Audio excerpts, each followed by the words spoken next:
3. Pause the music and we'll get straight into the game here.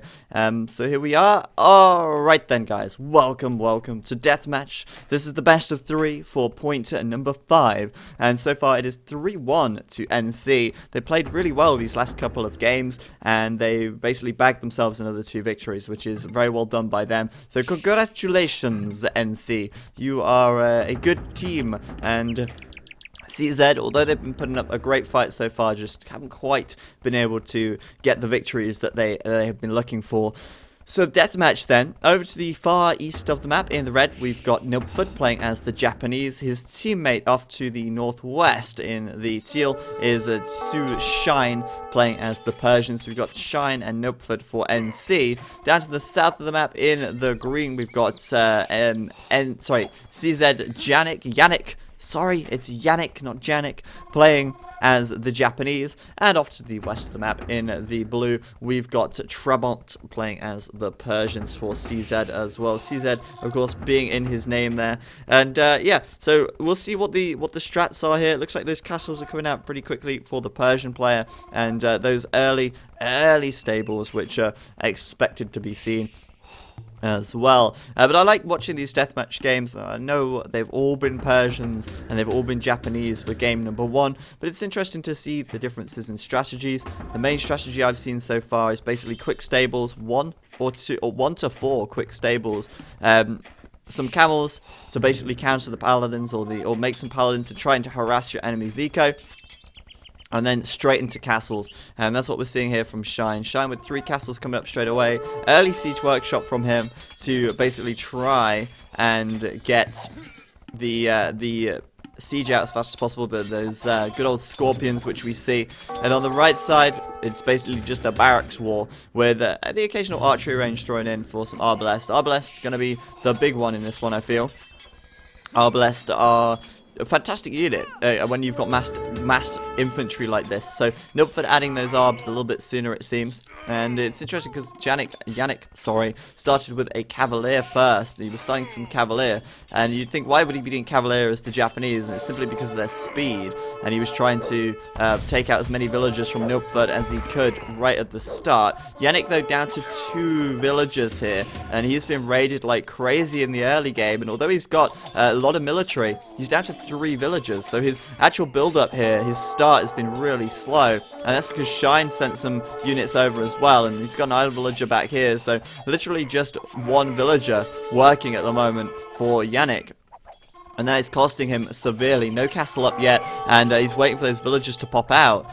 But just 2 villagers working is not enough. Nilpford, 9 villagers working at the moment with a couple of paladin raiding, but they're getting taken out pretty quickly.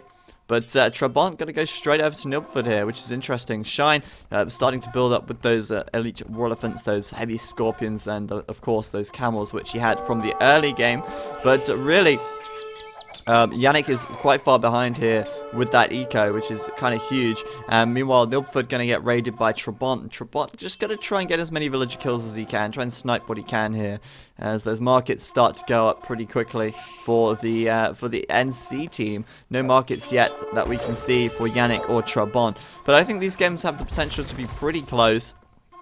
If only Yannick didn't get off to such a bad start there. His population headroom is 75. He's about to get population blocked, and that is not nice. Not nice at all. Yannick's falling pretty far behind because of that bad start. Shine coming over with those heavy camels. Good reaction, good response to Trabant's paladins heading over to Nilpford there. And Nilpford now going to push forwards on the front, and he's got about 20 more military units out on the field over Yannick at the moment, and starting with those heavy scorpions much earlier. Not a single siege workshop up for Yannick yet, and Yannick's trying to get a castle, but in comes Shine with his war elephants. Yannick nearly getting population blocked there as well, which is horrible. So Shine taking a little bit of a risk, obviously sending a lot of his army down here to Yannick, and that could pay off, but at the same time it could leave himself exposed to the army of Trabant on this top side. So we'll see what happens. But those war elephants, fantastic at taking out this kind of an army.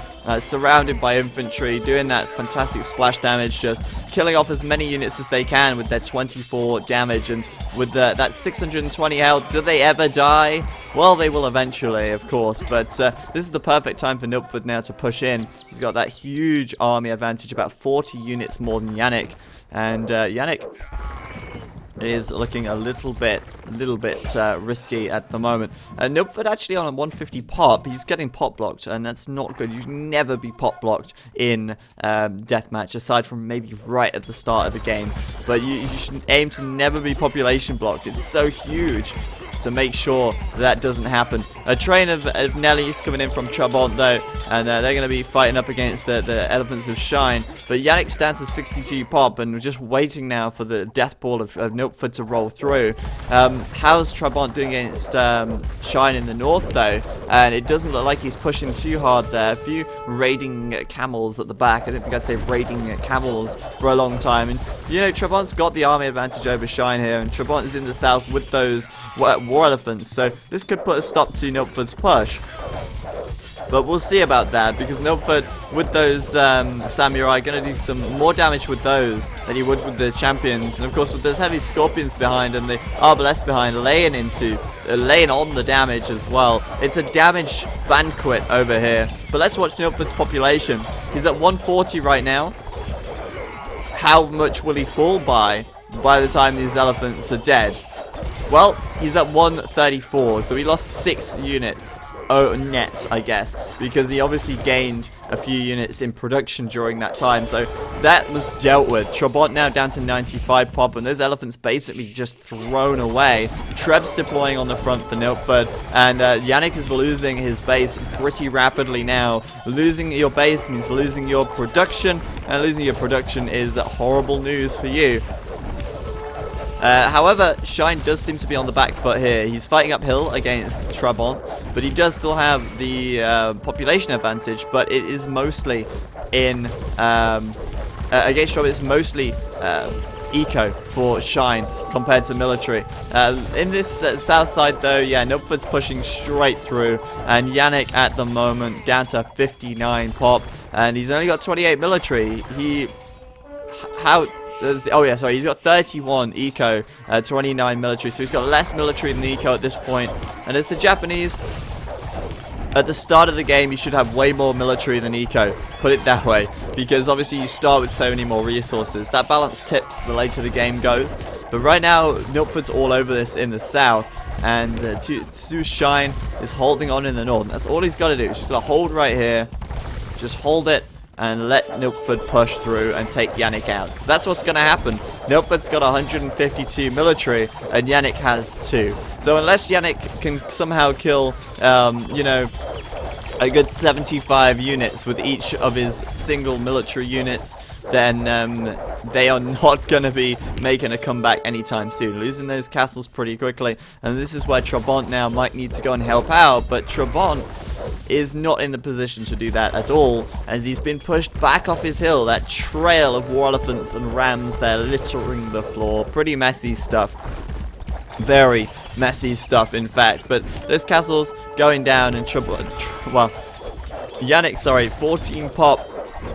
Nilfgaard on 196. I think we're going to see a GG fairly soon from the CZ team. The German deathmatch machine is too much. Shine bringing in the monasteries here for good measure, and that should be fun. It should certainly be fun. But yes, these castles are going to fall, and once they're down, the scorpions can push forwards. Trabant here with about 16 scorpions on this left flank, as the majority of his base gets gutted out now. Bad news. Mass heavy scorpions. We'll see how that works out. We'll see how mass scorps work. I mean, scorpions are fantastic, but they die very badly to heavy cavalry. But no real heavy cavalry from Nilfgaard here. I'm just waiting for Shine to roll on through and clean this up, basically. But yeah, that castle's still alive somehow. This one here going down. But Yannick is trying to hold on for the time being. How long will he hold on for? That's the question. I mean, the castles are effectively just delaying the inevitable, which is his death. And, well, We'll see. Nilford seems to have more scorpions at first glance, so it's a scorpion war in the south of the map, and it looks like Nilford has the advantage there, as well as a large chunk of units to throw at this as well. Though those halberdiers just will not stand up to much scorpion fire. But the Scorpions of Nilford doing the damage. Those Arbalests behind here laying in the damage as well. And, well, Yannick down to 23 pop. But there is the GG. It is over for these guys. The last stand could not be made. And in the north, Shine was starting to take down Trabant's forward defenses as well. So, GG from the CZ team, and NC will take that first win. But that is not all. It is not over until the fat lady sings. It's not over until game 2 has been won, and game 2 will be well actually it's not over until game 2 is won, because if CZ win game 2, then it will go to 1-1, and then they'll have to play for the third game. So if NC win the next deathmatch, then it will be 4-1 to them overall. And if CZ win the next deathmatch game, then we'll go to a third deathmatch game. So let's load up the next one here. Deathmatch game number 2. We're in. Let's see what civs we've got. We've got Koreans and we've got Teutons. So up to the north of the map in the red, we've got Koreans. And down to the west of the map, sorry, the east of the map in the teal, we've got Two Shine playing as the Teutons. In the far west of the map, gosh, I forgot my west and my east all of a sudden. In the blue, we've got Trabant here playing as the Teutons, and down to the very south in the green, we've got Yannick playing as the Koreans. So it's a Koreans plus Teutons mirror matchup. Should be an interesting one.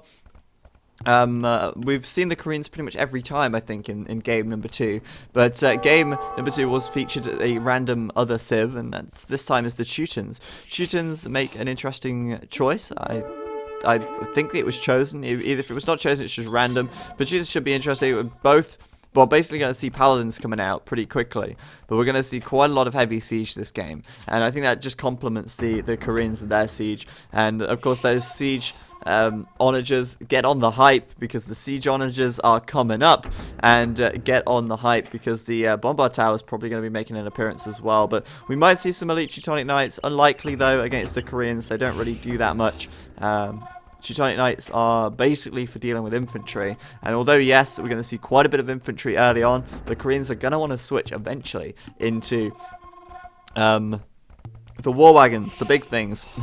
Of course, they could also switch into hand cannons. So we've got a couple of hand cannons out for Yannick already. But we'll see how this one goes. She might be a little bit of a closer start. Trabant getting a couple of kills on these villagers already from Nilford. And it looks like Shine down here pressuring Yannick once again. But Nilford got the least amount of villagers out at the moment. And Yannick trying to defend quickly here against this. Those halbs and those champions hopefully dealing with those paladins and keeping his villagers alive. 8 villagers for Yannick. He's now fallen behind, and that's twice now that he's not been able to keep his villagers alive at the start of the game, and it's so huge, it's so important, so vitally important that you do that. It makes it very difficult to deal with paladins, and Yannick down to 7 villagers. His villagers getting picked off very quickly, and as a result, less production and less building up. You've got to build up as fast as humanly possible at the early game. So, Shine now, I imagine, going to get an advantage over Yannick anyway. Of course, the Koreans here against the Teutons, it's going to be fairly close, I think, in terms of the civs themselves. I think Koreans probably still going to be stronger overall, simply because they have the extra range on their onagers, and their war wagons are just so good. But they've got a lot of versatility from the barracks as well. Nilford going all out into those paladins. Their halbs with only +2 attack though. I mean that they aren't quite as good at dealing with paladins, but you still don't want to run your paladins into that. And in fact, we've got Trabant now running over to Shine's base. Looks like he's going to try and set up some flank maneuver here. Siege onagers coming out for Shine. 8+2 range. The siege onagers from Yannick though not making an appearance just yet. In fact, Yannick does not have a siege workshop yet, and Yannick down to 3 villagers. Once again, getting a terrible start. Losing his villagers so quickly.